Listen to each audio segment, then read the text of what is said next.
Ever feel like people test your limits just to see if you'll break? Let's turn that pressure into power. What if silence was your strongest weapon, not your weakness? Discover how stillness can speak volumes. Tired of over-explaining your life to people who don't deserve an answer? You're not alone, and there's a better way. All right, let's get real. Ever notice how some people just love to test your boundaries? They interrupt, make passive-aggressive comments, or act like your time and feelings are optional, and we're supposed to just smile and let it slide. Not today. If you're done putting up with people who don't respect you, this video is for you today. I'm breaking down brutally honest, maybe a little controversial ways to handle disrespect without losing your cool and without sacrificing your self-respect. So buckle up, because by the end of this you'll have every tool you need to show people exactly where the line is drawn. Let's dive in. 1. Embrace the silent stare. All right, let's start with one of my all-time favorite slightly savage techniques, the silent stare. Now you might be thinking, really just staring? Yes. Trust me on this, when someone's being openly rude or disrespectful, nothing throws them off more than a long, calm, completely unbothered stare. Here's why it works. People who disrespect others are usually looking for a reaction. They want you to stammer, get flustered, maybe even snap back. They're looking to drag you into their drama, to make you question yourself or feel small. But when you just look at them, no words, no expressions, suddenly the power dynamic flips. Now I get it. This might sound a little passive-aggressive, but hear me out. There's something deeply unsettling about someone who doesn't give the reaction they were expecting. When you hold a steady, silent stare, you're saying without a word, I'm not playing this game with you. It's a way of reclaiming control without even lifting a finger. And sometimes that silent stare is the clearest, most powerful. No. You'll ever say, let me tell you about a time this technique worked like magic. I was in a group meeting where one guy kept talking over me, cutting me off like he was on a mission. You know, the type, loud, overconfident thinking. Everyone's there to listen to his wisdom. I tried interjecting, tried being polite, but he wouldn't stop. So finally I just looked at him. I leaned back in my chair, crossed my arms, and held his gaze. No blinking, no expression. Just stared for 5 solid seconds. I said nothing. You could feel the tension build. And the best part, everyone else at the table started looking at him too, wondering what he'd do.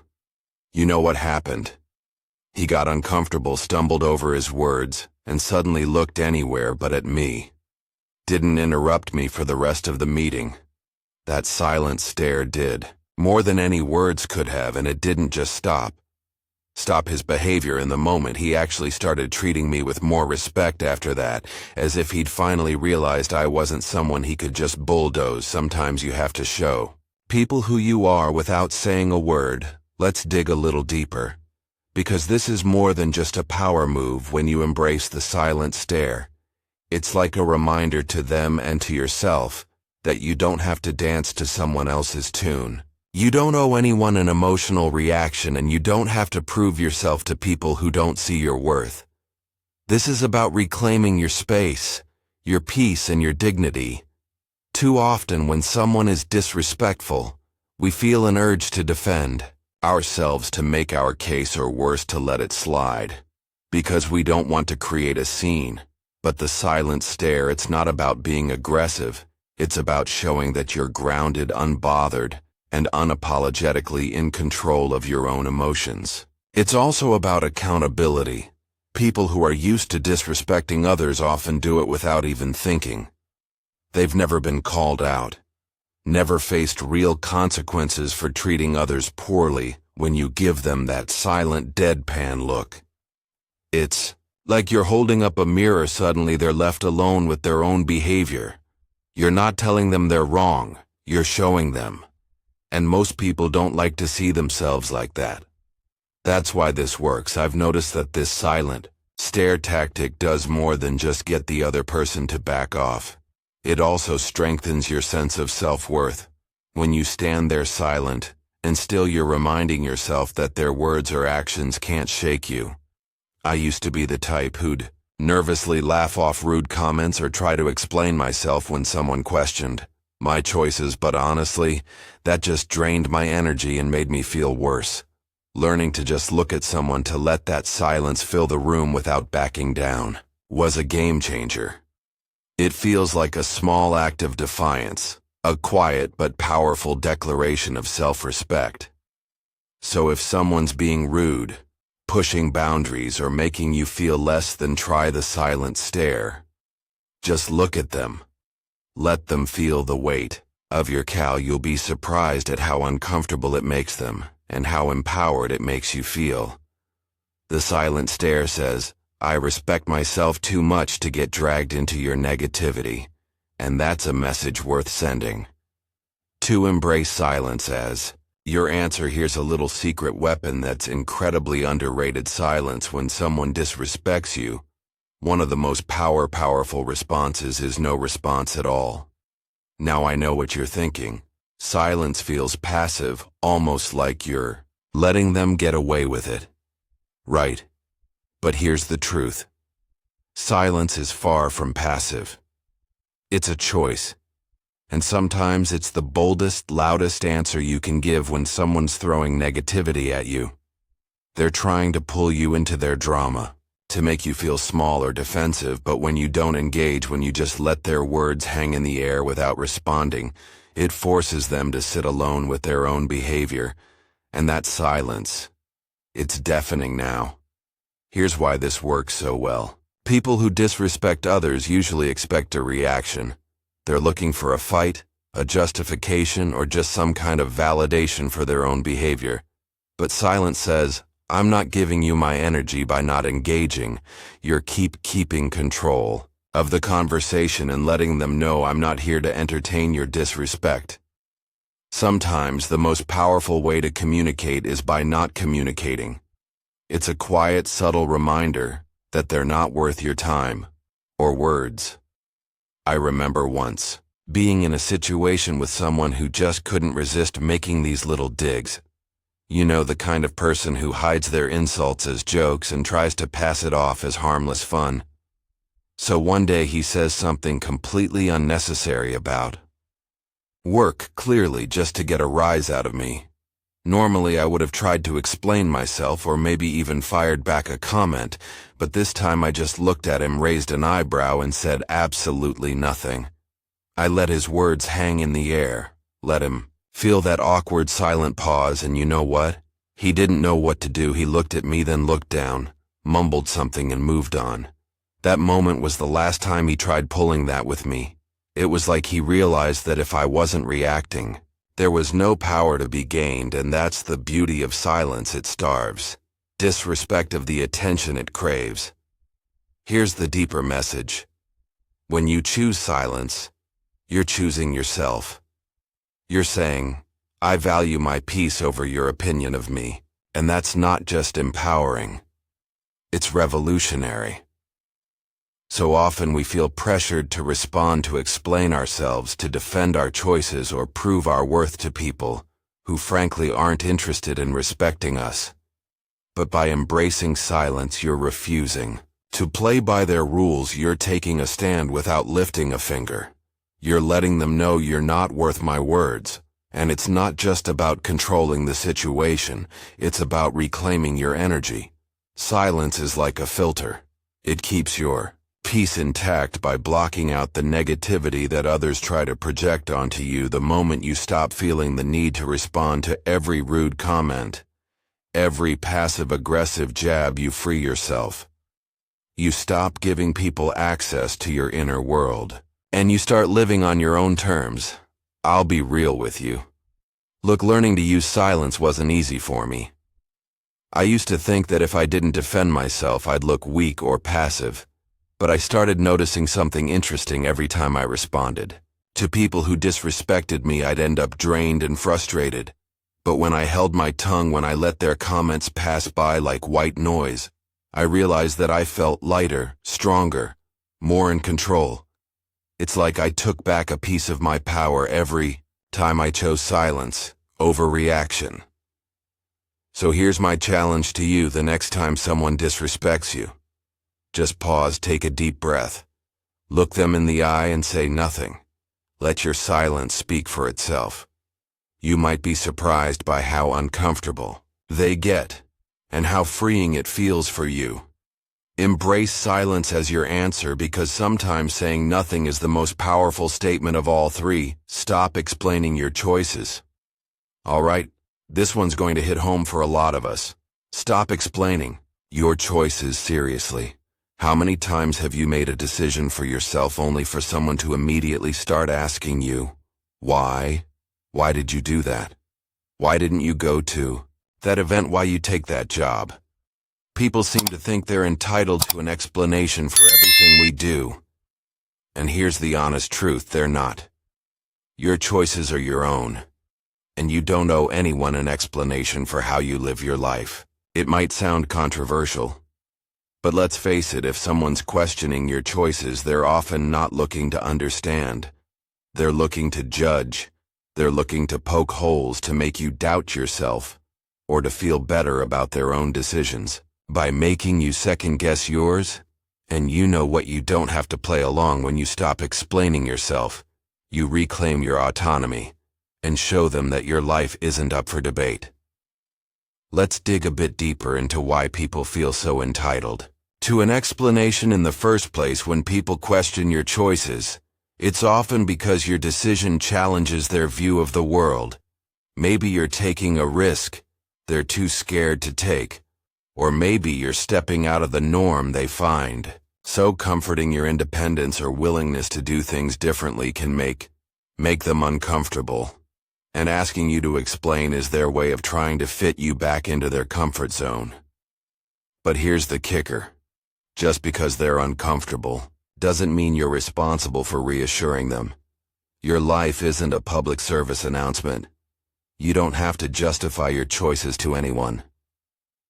I remember when I decided to switch careers, moving from a safe job to something I was actually passionate about, but that came with a lot more risk. The moment people found out, it was like I'd announced I was moving to Mars. I kept getting asked, why would you leave a stable job, and how are you going to make it work? At first, I'd try to explain, talk about how I wanted something more fulfilling, about how I had a plan. But I quickly realized that no matter what I said, it never felt like enough. The more I explained, the more people questioned me, poking holes and making me feel like I needed to prove myself. Then one day I decided to try something new. When someone asked, "But why would you leave that job?" I simply replied, because I wanted to know extra details. No breakdown of my strategy. Just a simple answer, and let me tell you, it felt amazing.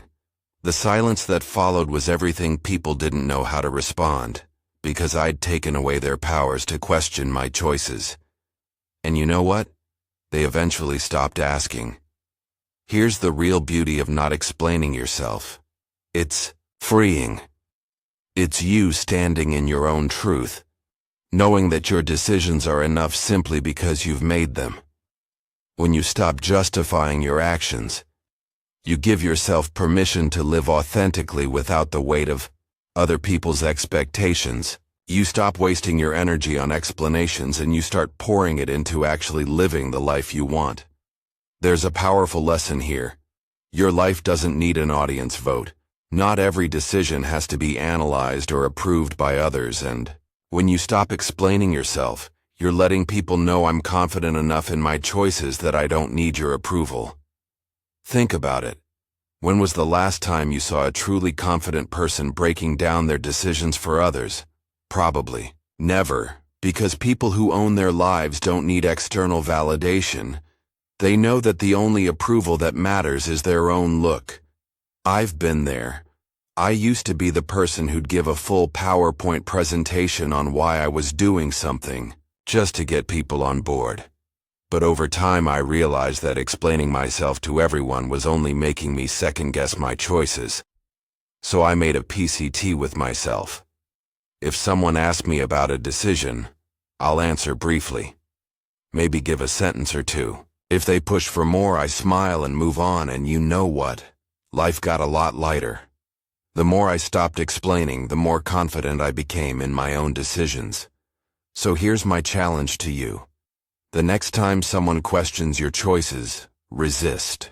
The urge to explain, just say, because I wanted to, or that's what felt right for me. Then let the silence speak. Watch how powerful that simple statement is. You'll feel stronger, more in control, and more at peace with yourself. And the best part, you'll realize that your choices don't need anyone else's stamp of approval. They're valid simply because you made them.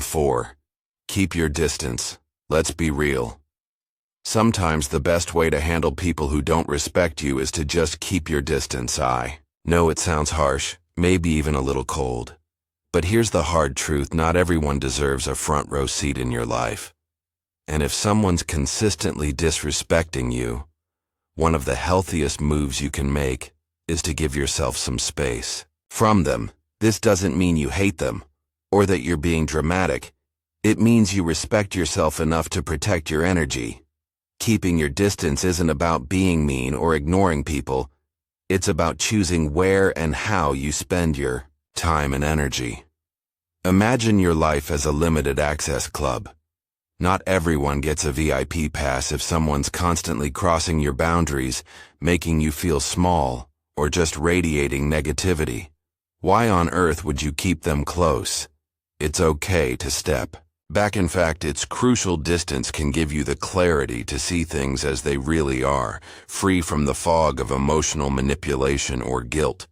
Think about it: when you keep people who disrespect you close, it's like inviting them to a mental and emotional buffet where they take, criticize, and judge as much as they want.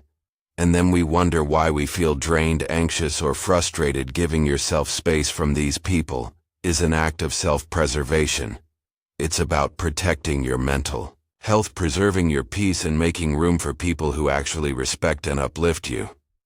Letting go of the guilt around distancing yourself can be liberating. You're not obligated to keep disrespectful people in your orbit.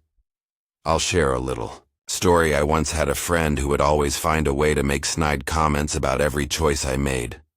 My career, my relationships, even my taste in music. At first I thought, well, that's just how they are. Maybe I'm overreacting, so I kept them around, kept trying to brush it off, thinking it wasn't that big of a deal.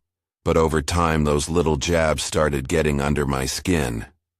I realized I was walking on eggshells, always bracing myself for the next criticism, the next joke that felt more like a punch. One day I decided to try a different approach. I didn't make a big announcement or call them out. I just started limiting my time with them. Instead of seeing them every week, I'd see them maybe once a month, and guess what? I felt lighter, I felt freer. And in that space I realized just how toxic that friendship had become. Distancing myself gave me the mental clarity to see that I deserved better friends who would build me up instead of tearing me down. Here's the thing. Some people are going to tell you that keeping your distance is selfish. They'll say, but they're family. Or you've been friends for years. It can feel uncomfortable. Maybe even a little taboo to admit that someone you know, well, just isn't good for you. Society tells us to be loyal, forgiving, and nice, but at what cost? Here's a little secret. Protecting your peace isn't selfish. It's necessary. You're not here to be anyone's emotional punching bag or their constant source of validation. Sometimes, the best way to show someone you've had enough is by simply stepping back. Here's where it gets deep. Keeping your distance is a powerful reminder that you are your own priority. You don't have to play the role someone else has assigned to you. You don't owe anyone access to your mind, your time, or your emotions. When you put a little space between yourself and disrespectful people, You're making a statement that your well-being comes first. And that's not just self-care, it's self-respect. Distance also gives you the chance to re-enter, to focus on the relationships that matter, the ones that genuinely uplift you. Think about it. The more time you spend around people who respect you, the more confident and fulfilled you feel. The less time you spend around those who tear you down, the less room they have to impact your thoughts, your mood, and your life. I used to feel so guilty about distancing myself from people, even if they weren't treating me well. I'd think, what if they think I don't care? Or maybe I'm overreacting. But over time I learned that distancing myself wasn't just about removing negativity. It was about creating space for growth.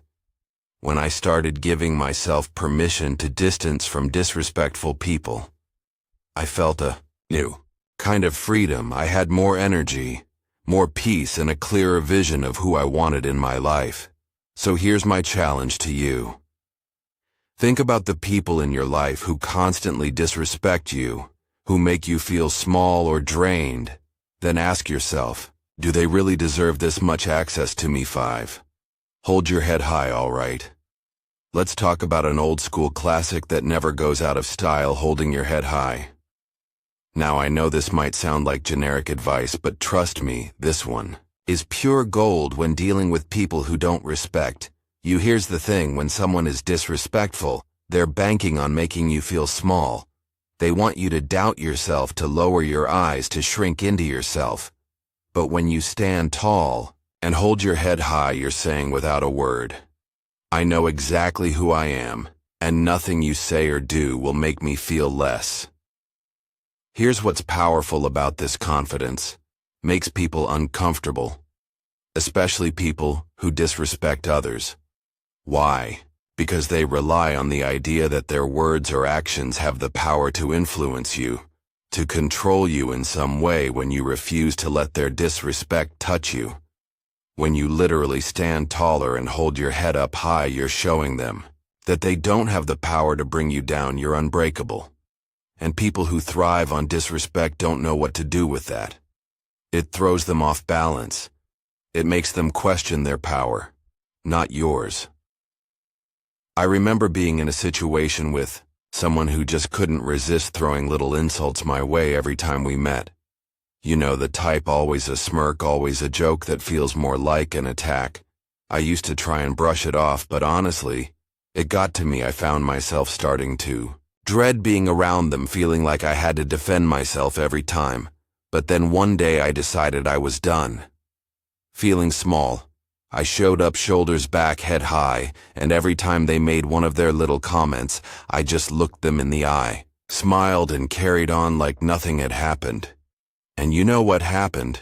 They actually started backing off. It's like they could sense that their comments weren't reaching me anymore, that I was too far above that nonsense.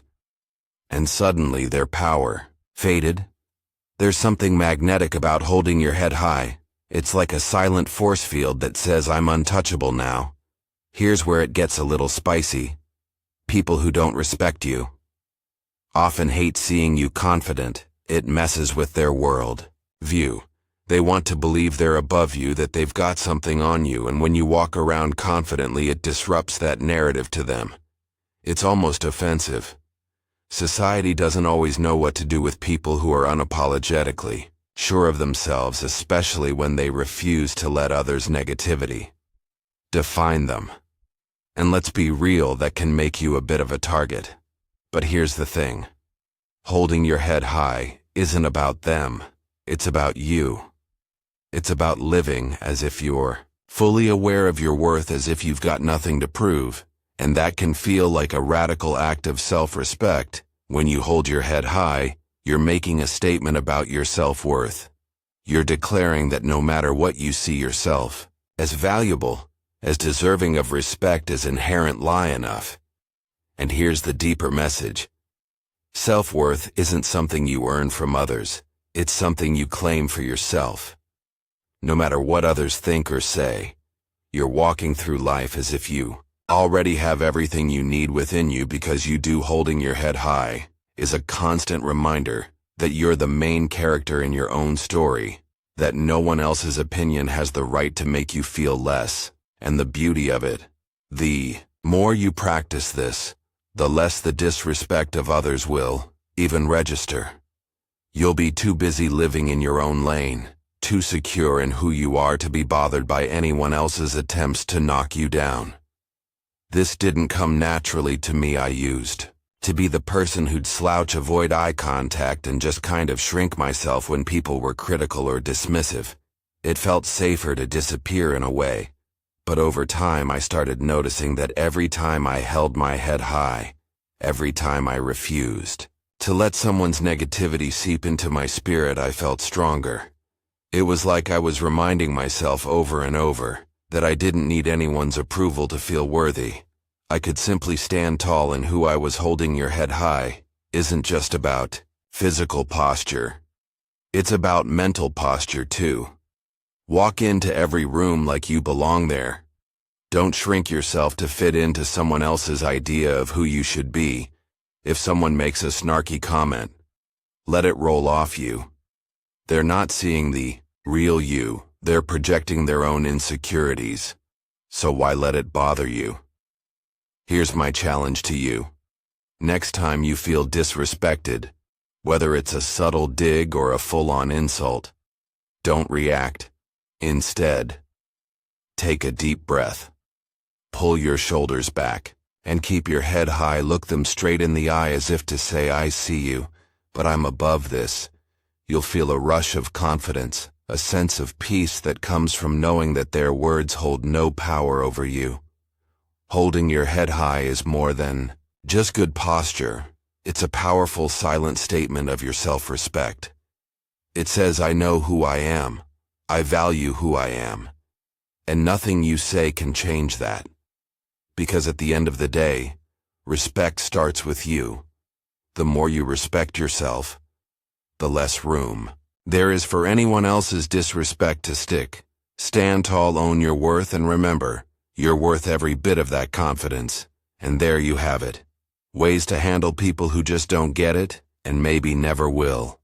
Life's too short to spend it bending over backwards for people who can't see your value. Remember, you don't need anyone's permission to stand tall. Protect your peace and live life on your terms. People will try to bring you down, test your boundaries, question your choices. That's just the world we live in. But here's the thing.